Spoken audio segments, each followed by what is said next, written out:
হিজবুল্লাহর সাথে উত্তেজনা, ইসরায়েলকে যুদ্ধের পথে।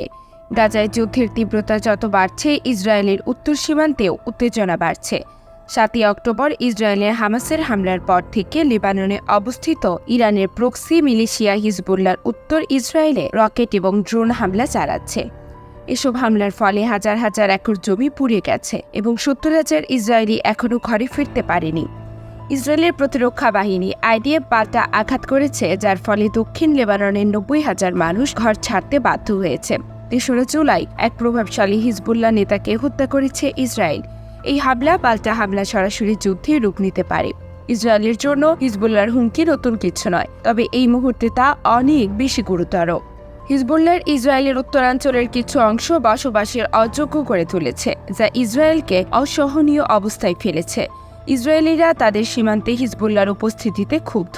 2006 সালে লেবাননে ইসরায়েল যে আক্রমণ চালিয়েছিল, তার লক্ষ্য ছিল হিজবুল্লাহকে সীমান্ত থেকে দূরে ঠেলে দেওয়া। এখন নতুন করে যুদ্ধ হলে তার ধ্বংসযোগ্য গাজার পরিস্থিতিকেও ছাড়িয়ে যেতে পারে। বর্তমানে হিজবুল্লাহর অস্ত্রশস্ত্র অনেক শক্তিশালী। তাদের অস্ত্রাগারে 1,50,000 ক্ষেপণাস্ত্র রয়েছে, যা তেল আবিবেও আঘাত আনতে পারে। ইসরায়েলি কর্মকর্তারা সংক্ষিপ্ত যুদ্ধের কথা বললেও নতুন যুদ্ধে বেসামরিক হতাহতের ঘটনা ভয়ঙ্কর আকার ধারণ করতে পারে। দেউলিয়া লেবানন রাষ্ট্রটি ভেঙে পড়তে পারে, সৃষ্টি হতে পারে চরম বিশৃঙ্খলা। ইরান এবং তার প্রক্সিরা জড়িয়ে পড়লে সংঘাত আঞ্চলিক যুদ্ধে রূপ নিতে পারে।